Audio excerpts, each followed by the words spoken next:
Medet ber. Bizi gollap bugünlere yetirdin.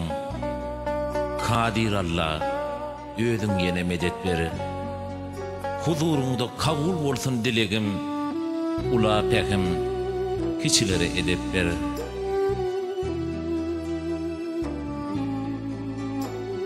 Eşretem eçilli yıllarım ayım, eziyettenim yetik berilli payım. Her nefenin daş düşmedim Hudayım, öňde görjek günlerime tehet ber.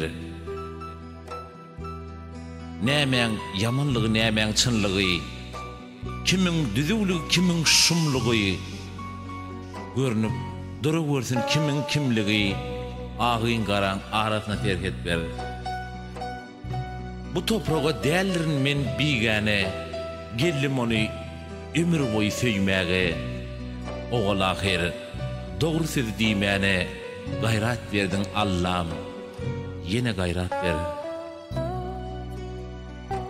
Biri keze atsa baryan yoluma, akvalını duşar etsin peline, oğlamazlık için ediz ilime, mahal mahal göre olayın sovvat beri.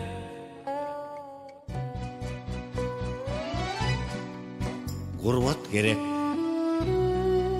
gerek mendillerden ötmene, zurriyat gerek ömür devam etmene, yetilmedik ak dağları yetmene, aydımızda kalacaklara müddet ver.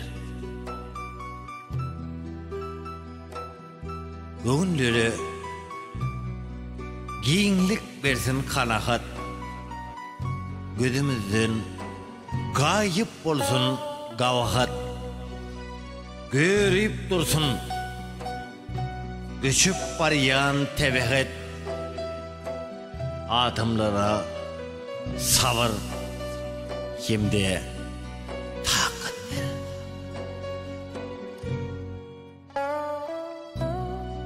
Güç versin ıssıda turnuğun vaqtım, sayasını lezzet alyan darağıtım. Adamlar kadrını koy bilsin bağıtın, bağıtı bize ardan verme, gımmat ver.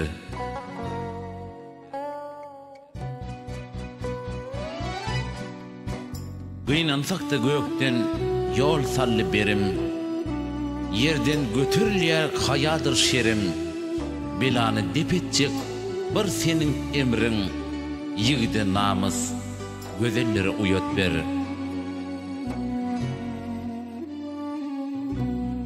Yağşı äre, yağşı yarlar nesip del.